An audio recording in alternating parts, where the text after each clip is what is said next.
ನಾನು ಎಷ್ಟೋ ಸಾರಿ ನಮ್ಮ ಮನೆಯವರು ಇಲ್ಲಿಗೆ ಬರ್ಬೇಕಾದ್ರೆ ಕಾರ್ಯಕ್ರಮಕ್ಕೆ ನನ್ನನ್ನು ಕರೀತಾಯಿದ್ರು. ಆದರೂ ನಾನು ಬರೋಕ್ಕೆ ಅವಕಾಶ ಆಗಿರಲಿಲ್ಲ. ಏನೇನೋ ಕೆಲಸ ಕಾರ್ಯಗಳಿಂದ ನಾನು ಬಂದಿಲ್ಲ. ಆದರೆ ಈ ಸಾರಿ ಈ ಸಂಘದ ಎಲ್ಲ ಪದಾಧಿಕಾರಿಗಳು ಬಂದು ಬರಲೇಬೇಕು ನೀವು ಅಂತ ತುಂಬ ಒತ್ತಡ ತಂದರು.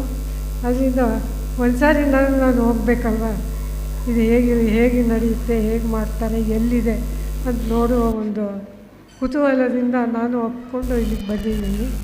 ಇಲ್ಲಿ ಬಂದು ತುಂಬ ನಿಮ್ಮನ್ನೆಲ್ಲ ನೋಡಿ ತುಂಬ ಸಂತೋಷ ಆಯಿತು. ಅದು ದೀಪಾವಳಿ ಕಾರ್ಯಕ್ರಮಗಳನ್ನೆಲ್ಲ ಇಲ್ಲಿ ನಡೆಸ್ತೀರಿ ಅಂತ ಕೇಳಿ ಭಾಳ ಖುಷಿಯಾಯಿತು ನನಗೆ. ನಿಮ್ಮೆಲ್ಲರಿಗೂ ಶುಭ ಹಾರೈಸ್ತೀನಿ. ಯಾಕಂದರೆ ನಾನು ಇಲ್ಲಿ ಬರೋಂಗೆ ನೀವೆಲ್ಲರ ಆರೈಕೆ ಕೆಲಸ ಮಾಡಿದೆ ಅನಿಸುತ್ತೆ. ಹಾಗಾಗಿ ಈ ದಿವಸ ಇಲ್ಲಿ ಬಂದು ನಿಂತಿದ್ದೀನಿ. ನಾವು ದೀಪಾವಳಿ ದಿವಸ ಒಂದು ನೆನಪು ಮಾಡ್ಕೊಳ್ಳೋದು ಅಂದರೆ, ನಾವು ಚಿಕ್ಕಂದಿನಲ್ಲಿ ಇರಬೇಕಾದ್ರೆ ನಮ್ಮ ತಂದೆ ಯಾವತ್ತಿಗೂ ದೀಪಾವಳಿ ಹಬ್ಬನ ಆಚರಿಸ್ತಾಯಿದ್ರು. ಅದು ಅವರೇ ಊರಿನಲ್ಲೂ ಇಲ್ಲೆಲ್ಲ ಬೇರೆ ಥರ ಏನೋ ಮಾಡೋದನ್ನ ಹೇಳೋರು. ಅದು ದಕ್ಷಿಣ ಕನ್ನಡ ಜಿಲ್ಲೆಯವರು ಹೇಗೆ ಮಾಡ್ತಾರೆ ಅಂತ ನಾನು ನೋಡಿರಲಿಲ್ಲ. ಮದುವೆ ಆದಮೇಲೆ ನಮ್ಮ ಕೊಳಂಬೆ ಮನೆಗೆ ಹೋದ್ಮೇಲೆ ಅಲ್ಲಿ ನಡೀತಿರೋ ಕೆಲವು ಕಾರ್ಯಕ್ರಮಗಳು ನೋಡಿದಾಗ ನನಗೆ ಗೊತ್ತಾಯಿತು. ಬಲೀಂದ್ರನ ಪೂಜೆ ಎಲ್ಲ ಮಾಡಿ ಅದೇನೋ ಗಿಡ ಎಲ್ಲ ಕಟ್ ಮಾಡಿ ಬಲೀಂದ್ರ ಪೂ ಅಂತ ಏನೋ ಕೂಗ್ತಾ ಇದ್ದಿದ್ದು ಎಲ್ಲ ನೋಡಿ, ಹೊಸ ಥರ ಇಲ್ಲಿ ಆಚರಿಸ್ತಾರೆ ಅಂತ ನಾನು ತಿಳಿದೆ.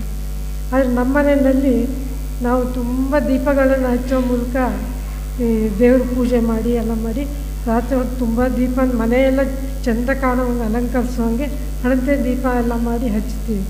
ಅದು ಭಾಳ ಸಂತೋಷ ಕೊಡೋದು. ಹಾಗಾಗಿ ನಾವು 2 ದಿವಸ ಮುಂಚೆನೇ ಎಲ್ಲ ಹಣತೆಗಳಿಗೂ ಬತ್ತಿ ಹಾಕಿ ಎಣ್ಣೆ ಹಾಕಿ ಸಾವಿರಾರು ದೀಪಗಳನ್ನು ಮಾಡಿ ಇಟ್ಕೊಳ್ಳೋದು. ಮನೆ ಪೂರ್ತಿ ಹಚ್ಚಿ ಮನೆ ಇರೋ ಆಕಾರಕ್ಕೆಲ್ಲ ಮೇಲೆ ತೊಗೊಂಡೋಗಿಟ್ಟು ತುಂಬ ಚೆನ್ನಾಗಿ ಆಚರಿಸ್ತಾಯಿದ್ವು. ನಮ್ಮ ತಂದೆ ಅಂತೂ ತುಂಬ ನೋಡೋದು ಸಂತೋಷಪಟ್ಟು ದೀಪಾವಳಿನ ಯಾವಾಗಲೂ ಹಿಂಗೆ ನೀವು ಆಚರಿಸ್ಬೇಕು ಅನ್ನೋರು.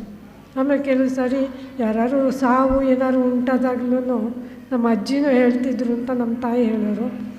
ಮಕ್ಕಳು ಚಿಕ್ಕವರು ಇರ್ಬೇಕಾದ್ರೆ ನೀವು ಅದನ್ನು ಯಾರೋ ಹೋದರು ಅವಾಗ ಹಬ್ಬ ಮಾಡಬಾರ್ದು ಅಂತ ಏನಿಲ್ಲ.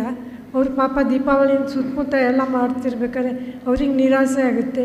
ನೀವು ಎಲ್ಲ ಏನೇನು ಹಚ್ಚುತ್ತಾರೋ ಮತಾಪು ಗಿತಾಪು ಸುರ್ಬತ್ತಿ ಏನೋ ತಂದುಕೊಡಿ ಮಕ್ಕಳಿಗೆ. ಮಕ್ಕಳು ಹಚ್ಕೊಂಡು ಏನೀಗ ಏನು ಮಾಡೋಕ್ಕಾಗುತ್ತೆ, ಬಂದವರೆಲ್ಲ ಹೋಗಲೇಬೇಕು, ಹೋಗ್ತಾರೆ. ಆದರೆ ಮಕ್ಕಳಿಗೆಲ್ಲ ಬೇಜಾರು ಮಾಡಬಾರ್ದು ಹಬ್ಬದ ದಿವಸ ಅಂತ ಹೇಳೋರು.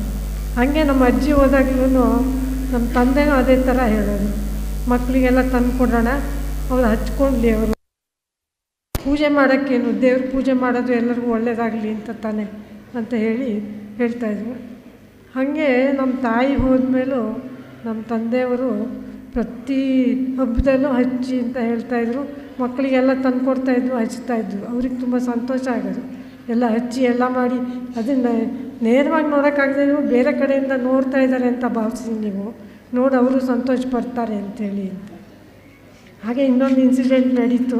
ಒಂದು ಸಾರಿ ಅವರು ವೈಸ್ ಚಾನ್ಸಲರ್ ಆದಾಗ ಹಬ್ಬದ ದಿವಸ ಅವರು ಯಾವುದೋ ಒಂದು ಮೀಟಿಂಗೋ ಏನೋ ಅರ್ಜೆಂಟ್ ಮಾಡಬೇಕಾಗಿತ್ತು ಅಂತ ಒಂದು ಸ್ವಲ್ಪ ಸಮಯ ಹೋಗ್ತೀನಿ ಅಂತ ಮೀಟಿಂಗಿಗೆ ಹೋಗಿದ್ದರು ಪ್ರಸಾರಾಂಗಕ್ಕೆ.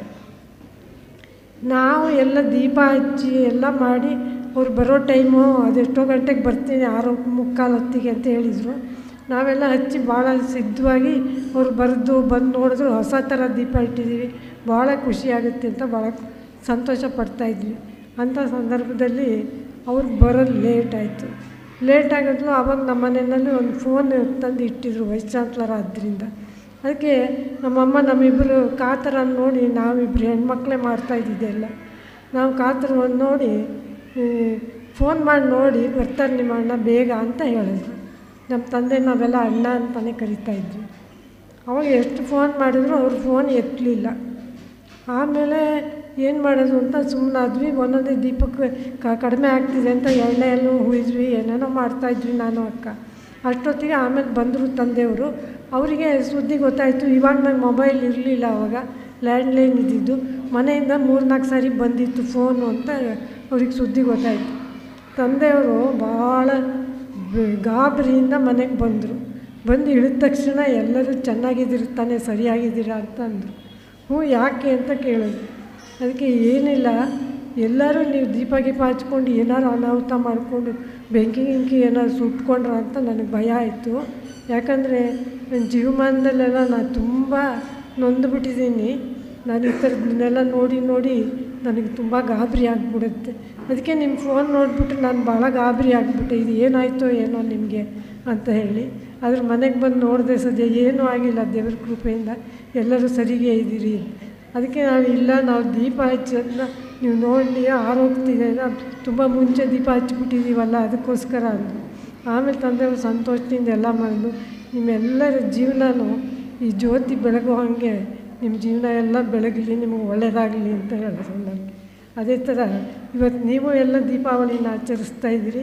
ಆ ದೀಪಾವಳಿಯ ಜ್ಯೋತಿ ಥರ ನಿಮ್ಮ ಜೀವನವು ಎಲ್ಲ ಬೆಳಗ್ತಾ, ಎಲ್ಲ ಬೆಳಕಿನಿಂದ ಕೂಡಿ ನಿಮ್ಮ ಜೀವನ ಎಲ್ಲ ಚೆನ್ನಾಗಿರಲಿ ಅಂತ ಹಾರೈಸ್ತಾ ನನ್ನ ಮಾತು ಮುಗಿಸ್ತೀನಿ. ಎಲ್ಲರಿಗೂ ನಮಸ್ಕಾರ.